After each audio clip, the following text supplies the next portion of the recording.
Unbelievable. I want to yield as much time as he may consume. The gentleman from Tennessee, my friend, Mr. Ogles. Thank you, Mr. Chairman. Thank you. The gentleman from Tennessee is recognized. Thank you, Mr. Speaker. I rise in support of my bill, the Liberty and Laundry Act, which defends the American people against rogue and out-of-touch D.C. bureaucrats.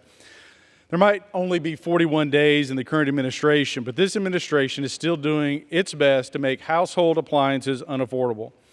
If you wanted to limit consumer choice, undercut quality, and raise costs for Americans, then Joe Biden couldn't have done a better job. First, it was gas stoves, then it's water heaters, HVAC. You just go down the list. Now the Biden-Harris administration is going after your washing machines. When the government tries to micromanage something as basic as your laundry routine, including which washing machines you can buy and how much you'll pay for them, my Republican colleagues and I will take a stand. The Biden Energy Department doesn't even believe in the value of its own rulemaking. As the chairman said, $9 over the lifespan of this device. The upfront cost of the machine is outweighed by this so-called savings.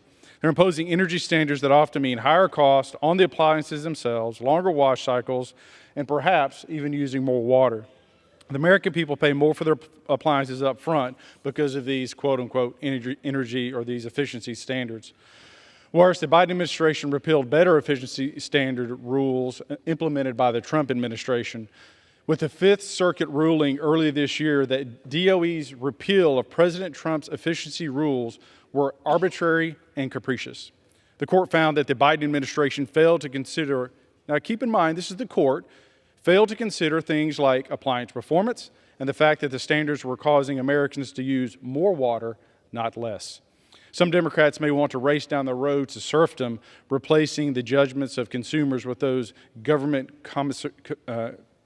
about what products meet their needs, but I will not allow them to drag millions of hardworking Americans like my district, like the rural parts of my district, who are going to go to their appliance store and pay more.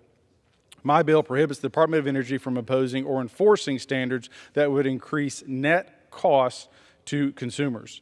My bill requires them to include costs related to purchase, installation, so they have to keep this in mind, purchase, installation, maintenance, and replacement costs, forcing them to be honest about the true cost of their rule or the regulation.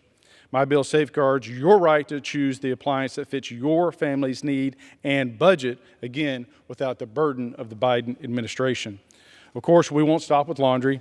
We will continue pursuing legislation to stop bureaucrats wherever they choose to make life harder for hardworking Americans. With that, I ask adoption, and I yield back to the chairman. Gentleman yields. Gentleman reserves. Gentleman from New Jersey.